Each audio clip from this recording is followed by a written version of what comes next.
వివేకానంద రెడ్డి గారి హత్య కేసులో ప్రధానమైనటువంటి సాక్షి అయినటువంటి పులివెందులకు చెందిన రంగయ్య, అప్పుడు వాచ్మెన్గా పనిచేసినటువంటి వ్యక్తి, నిన్న సాయంత్రం 6:43 గంటలకి రిమ్స్ హాస్పిటల్ కడపలో చికిత్స పొందుతూ మరణించడం జరిగింది.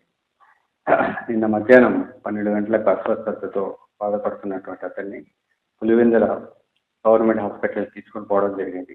అక్కడ నుంచి రిమ్స్కి తరలించడం జరిగింది. రిమ్స్లో చికిత్స పొందుతూ మరణించారు.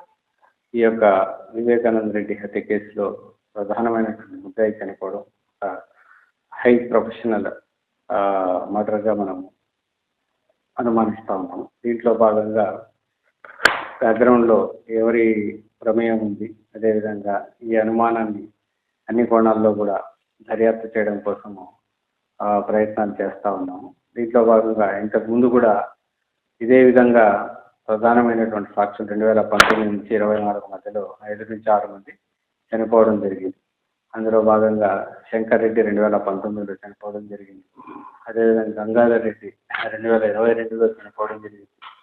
వైఎస్ అభిషేక్ రెడ్డి 2024 సెప్టెంబర్లో చనిపోవడం జరిగింది. నారాయణ అనే వ్యక్తి చనిపోవడం జరిగింది. ఇప్పుడు రంగన్న 2025 మార్చిలో చనిపోవడం. ఇంతకు ముందు కూడా సాక్షులు చనిపోయిన క్రమంలో పోలీసులు వాళ్ళ చనిపోయారు, సిబిఐ వాళ్ళ ద్వారా చనిపోయారు అనేసి ఈ విధంగా అసత్య ప్రచారం చేస్తూ ఉన్నారు. దీన్ని అన్ని కోణాల్లో దర్యాప్తు చేస్తూ ఉన్నాము.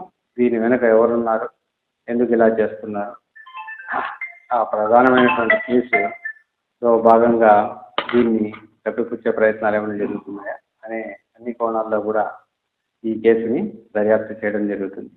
దీనికోసం ఒక ప్రత్యేకమైనటువంటి టీంని ఏర్పాటు చేయడం జరిగింది.